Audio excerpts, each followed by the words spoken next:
Oh, geez.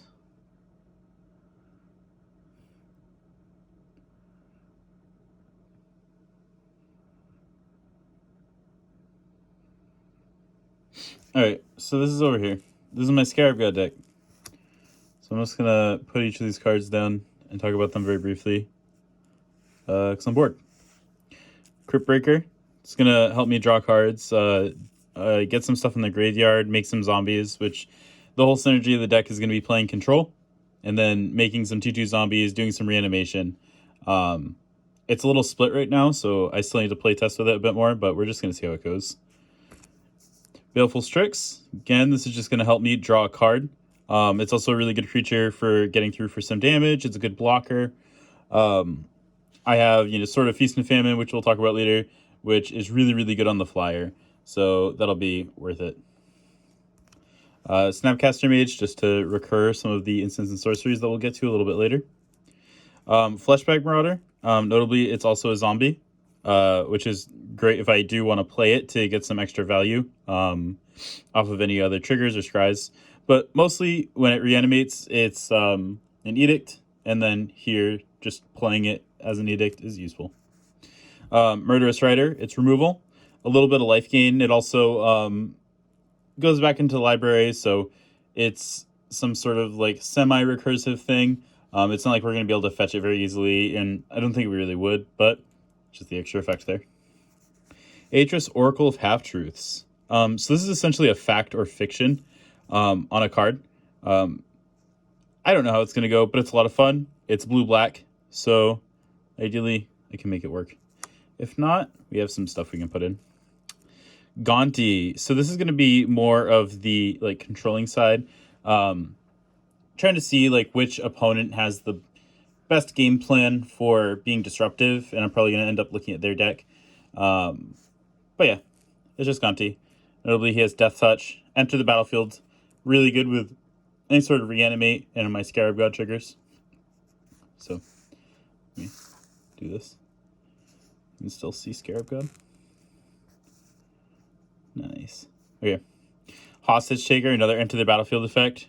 Pretty powerful if I reanimate it. Same thing with Scarab God trigger. Even as a token, it's very useful. And then it's a little bit of removal. Temporary removal, at least. There's a lot of cool stuff in Commander that you can steal as well, so whether it's a creature or an artifact. Solemn Simulacrum, card draw and ramp. Also, enter the battlefield effect. It's not a die trigger, it's when it goes into the graveyard. So if we were to mill this into our graveyard, or we were to bury it alive or something like that, we can draw a card off of it, which, it probably won't come up that often, but it's useful. Shaper Savant, this is going to be more of that control. Ideally, you play this kind of like a remand, like a counter spell, or some sort of removal. Alternatively, you can also put stuff back into your hand. So if I had a creature with a powerful ETB, but I don't have any sort of reanimates, and I need to kill a creature or something, we can use that. Now, with our creatures, we pretty much start in the middle of the curve and then move all the way up, because we have so many ways to get creatures into play, and we're trying to play a controlling early game. So here we have Archfiend of Depravity. At the beginning of each opponent's end step, the player chooses up to 2 creatures he or she controls, then sacrifices the rest. So if there's a really, really, really big board, this is mostly to combat tokens. Flying to get through some damage. Again, trying to get some creatures in here that are evasive, and we can try and get through it sort of Feast and Famine if that ever comes up. Or just ping in for random damage here and there. Cavalier of Gales. This is just a card selection effect. It can actually be pretty powerful. The reason that I specifically chose it is because I thought it was really cool. It was one of the newer cards. I got to play with it in Arena for a little while, and I had a lot of fun with it. Brainstorming is a lot of fun. And then when it dies, you shuffle it back into the library. So you have to put this in the graveyard or mill it in order to reanimate it, which is kind of like a non-bow. So we're going to end up seeing if this is worth it. But the Scry 2 can also be pretty powerful, so we'll see. Corpse Connoisseur. This is going to let us fetch a creature and put it into our graveyard. It has Unearth, so we can actually get a few different utility creatures if we need them, which is useful. And then, being a zombie is at its energy there. Another zombie here, Sidisi Undead Vizier. So this one is going to have Death Touch and an exploit effect. I can exploit any of my tokens and then actually search for a card and put it into my hand. So I get a tutor effect out of this, as well as getting some zombie stuff. And then it has Death Touch, which can be pretty useful. And the artwork on this is actually so cool.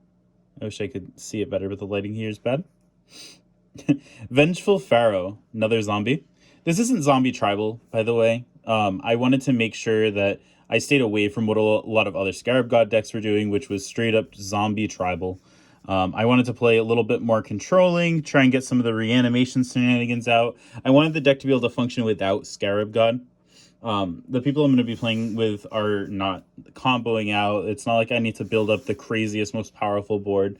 And we all are playing to have fun and do cool stuff. So that's why, you are going to see a bunch of zombie effects and zombie adjacent, but I'm not playing a bunch of the lords. I don't think I'm playing any of the lords.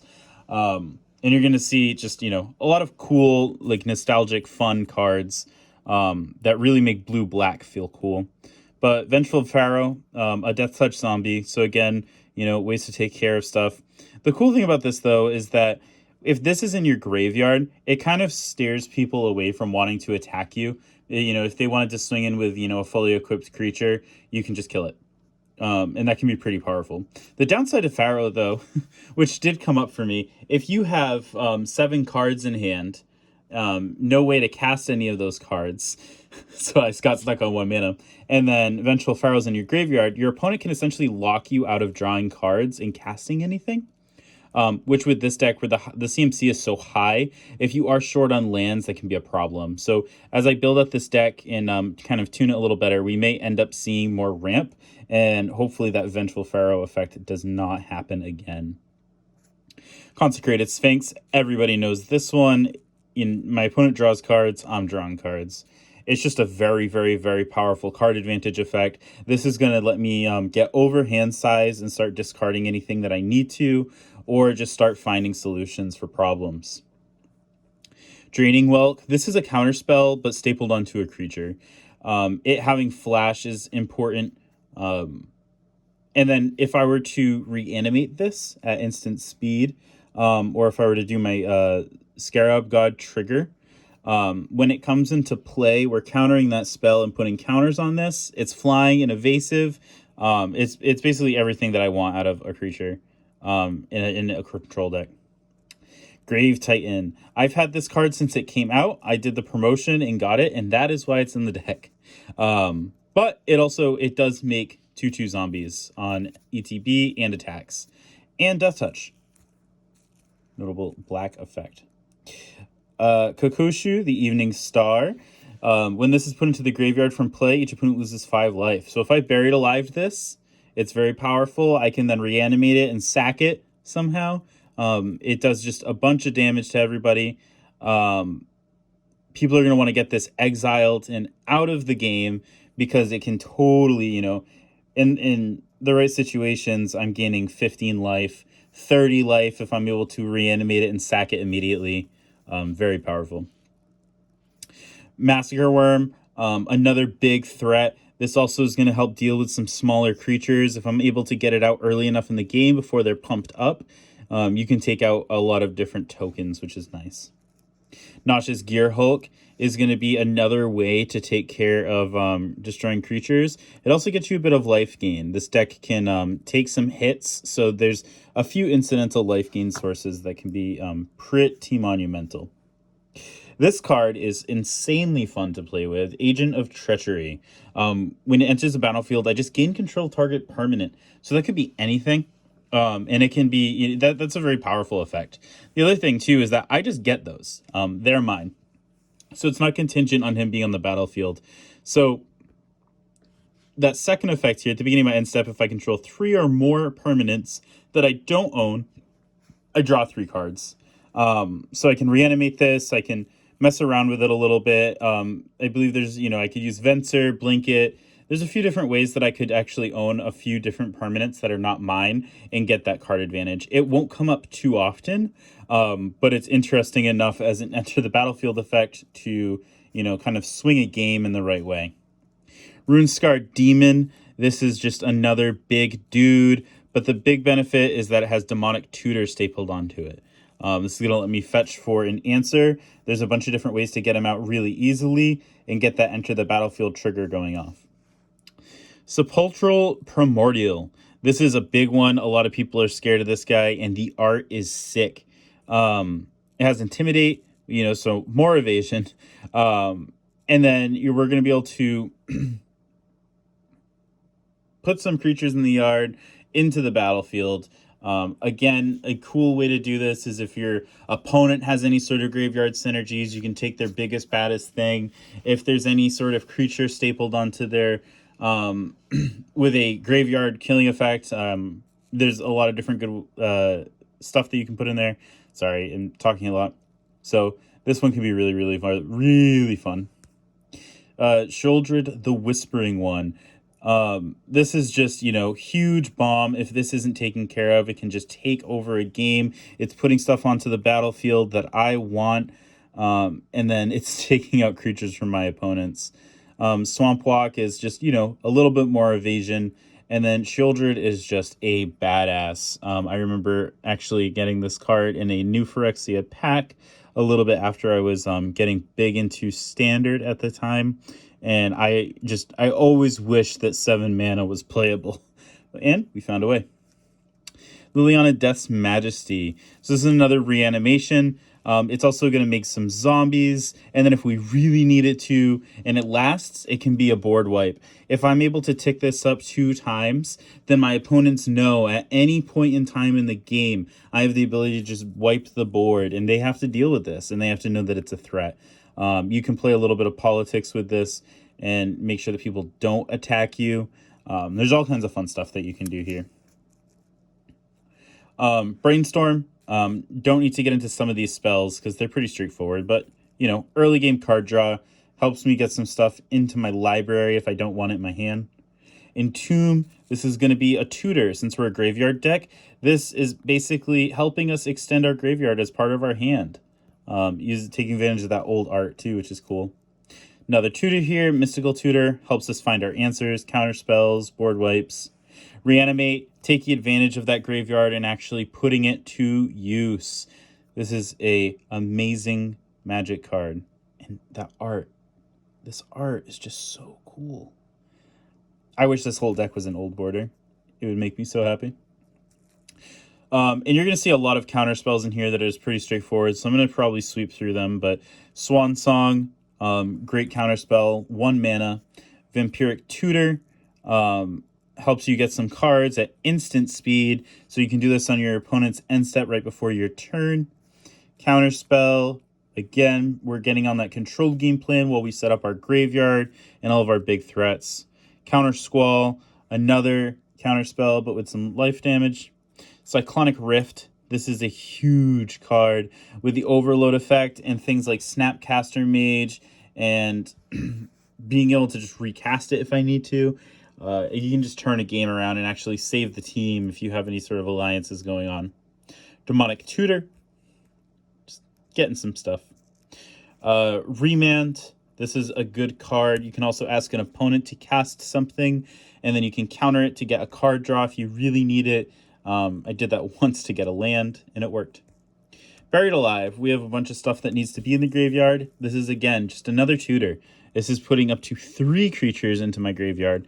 So something important to know, too, is that if your graveyard's already overloaded and you're just trying to get something specific, it might be worth only getting the one thing, because then if your opponent has any sort of graveyard hate, you don't want to just completely overload yourself and you lose everything.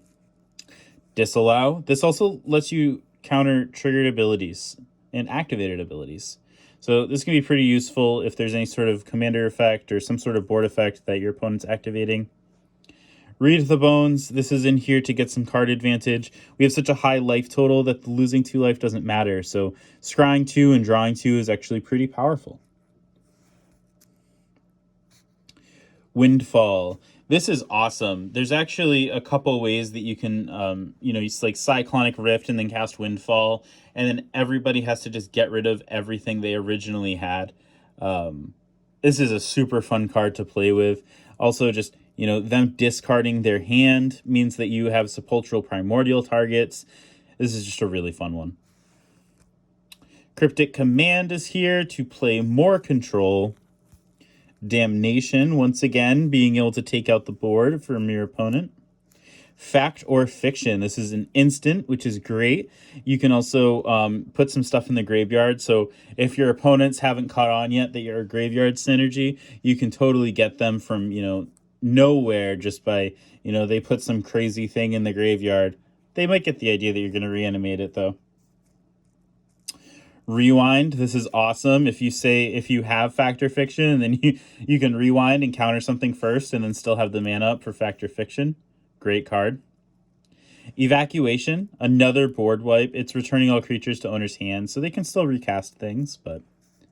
Life's Finale. This is one of the huge bombs. Since you get to search an opponent's library for 3 creature cards, you can take out a lot of their hate. If you know that your opponent is likely on some sort of graveyard hate creature, then you can go and grab that and just pluck it into their graveyard. They have no access to it. So this is going to be super, super, super useful. Never is going to be some creature removal, but then Return is going to let you exile a card from a graveyard and create a 2/2 black zombie token. The reason that is useful is because we have the Scarab God. So any sort of zombies that we have coming into play can be quite useful. Now I have Ghoul Caller's Bell here. I'm pretty sure I'm going to end up putting in a Spell Seeker, which is going to let me tutor up a instant sorcery that I need. But for now, Ghoul Caller's Bell is going to have some synergy with our own deck and then take your opponent off of stuff.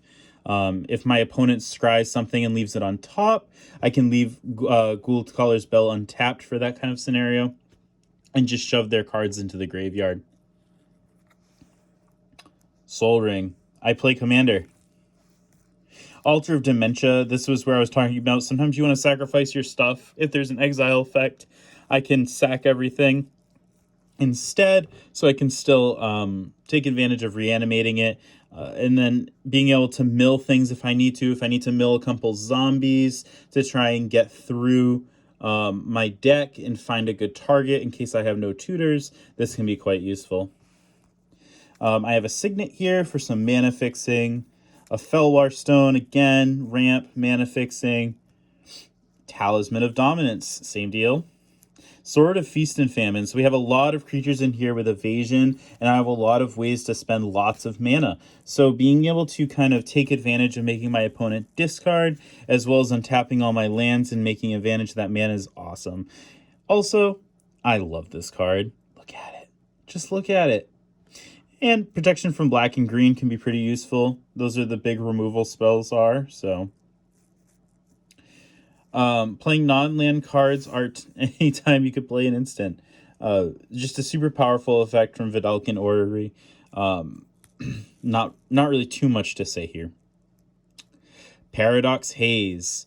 So this is kind of a silly card, and it's probably going to come out. I've honestly been thinking about playing like Time Warp or Nexus of Fate and taking extra turn instead, because there's a lot more that you can do with that with the extra combat step. But the idea here is that you play Paradox Haze into Scarab God later on, and then you're able to take advantage of getting a bunch of different triggers on your Scarab God, scrying a ton of cards, killing your opponents, and winning the game. For Rexian Arena as an enchantment, it's going to let us draw some cards. At the beginning of our upkeep, we're drawing a card and losing 1 life. Again, a little bit more synergy with Paradox Haze. Not super important, but something we want to keep in mind. Rhystic Study, another way for us to draw cards here. We're playing control, we're countering things. We want to stay locked and loaded. And then Whip of Erebos. So there's 2 different parts to this card. I originally put it in solely for the graveyard synergy, so you're able to kind of toss a creature into play, get your into the battlefield effect, and then you'd have to exile that card. So you get to use it once, crack the whip. But then I remembered that this gives creatures that I control lifelink. So we're taking a lot of damage sometimes. A lot of our cards, we have a few cards that are doing damage to us. So this is just very beneficial for getting that incidental life gain in. You can totally just pull ahead from that. Corrupted Conscience. This is kind of like a silly card. I wasn't sure on the direction I was going with the deck, but it seemed like a lot of fun. But imagine, you know, you just grab something big, something that does damage constantly, and then you give it Infect. So your opponents have to deal with that or they're in trouble. Eldest Reborn, a little bit more creature removal, some discard. Notably, it says each opponent on all of these effects. And then I get to search through any graveyard for a planeswalker or creature. So if I get anything good in the late game, it can be super helpful. I'm going to move these off to the side for now. So that's the main deck. I'm going to go through some of the lands here. A lot of them, you know, I don't need to go through every land. I am playing Field of the Dead, but it's Commander, so you have a lot of one-ofs to be able to get those zombies out. But there's some utility in here that I want to go through. So, Choked Estuary, Command Tower. Creeping Tar Pit is a manland. Dark Water Catacombs. Dimir Aqueduct, a bounce land. Dismal Backwater. Ideally, I think I'm going to end up putting something else in here. You know, if we had fast lands, if I had a duel in Underground Sea, but who knows? Maybe the one life will matter at some point. Drowned Catacomb, notably from M10, when I started seriously getting into Magic. Fetid Pools. This is nice because it has cycling on it, which can come in handy. Everybody's most hated card, Field of the Dead. I'm not ramping like crazy, but ideally this just gets me some incidental zombage. Zombage? Zombage. Gaia Reach Sanitarium. This is, I'm iffy on this one. It's obviously good. I'm able to draw a card. Everybody else is also drawing a card. And then we have to discard. So, you know, it's like, you get your loot. Everybody gets some loot. But, you know, it is what it is. I decided to usually go with older Borderlands, but these were too cool to pass up. They're also really, really cheap. I got them from Card Kingdom. And I just figured I'd try them out. But we got 3 islands. We're playing Field of the Dead, so I'm also playing snow-covered. So I split my islands and my swamps up in half. So I'm playing snow-covered islands and swamps as well.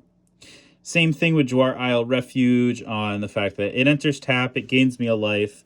It's a unique name for Field of the Dead, but there's probably something better I can put there. You know, there's some more powerful cards too, like Strip Mine, Wasteland, Field of the Dead. I'm pretty sure, is Wasteland banned? I forget. Morphic Pool. This is that new printing. It's super cool. You get those, like, you know, edging here. The border's really nice. And this is essentially our dual land. A Polluted Delta, because I absolutely hate myself and I want to shuffle my commander deck a lot, apparently. And the same speaks for Prismatic Vista. These are going to be my snow-covered islands. I believe there are 4 of these. Yep, there's 4. Snow-covered swamp. There's no snow effects in this deck, and I know that some people are wary of playing them in Commander, but I don't think anybody's going to be, you know, trying to get me because I have snow permanents. Sunken Hollow, another duel. Sunken Ruins, again another duel, just mana fixing. Some of that really cool art. I thought this was super, super spooky looking. Great for my blue-black deck. What else? Tainted Isle. Temple of Deceit. You get your Scry land, the temple. Underground River, our Pain land. Urborg, because black mana is nice to have. There's a lot of double black effects, and you know, you don't want to be in a circumstance where you're not able to make the mana that you'd like to make. So, Watery Grave, and finally, Westvale Abbey. This one was weird. I don't know if I really like it in the deck, but you're able to kind of transform it into Ormondal if you manage to get the 5 creatures to sacrifice, and he is a powerhouse. He immediately swings in for 9 damage, gains you 9 life. He's indestructible, so your opponents are going to have to find some sort of exile effect to take care of him. He does everything that you want him to do in this kind of deck, and if I ever got the chance to win with him, I'd be insanely happy. And that's the deck. Sorry, I'm just transforming this, putting back over. So it's a control, zombie, something or other kind of deck, and I'm really excited to play with it. I just got all the cards in today. I've been kind of brainstorming and kind of figuring out what it's going to be. So yeah, if you have any thoughts on the deck, let me know. Sorry for the weird lighting on this, and if the sound's weird, I'm recording on my phone, and I just wanted to record something for fun. So, thanks so much. Bye-bye.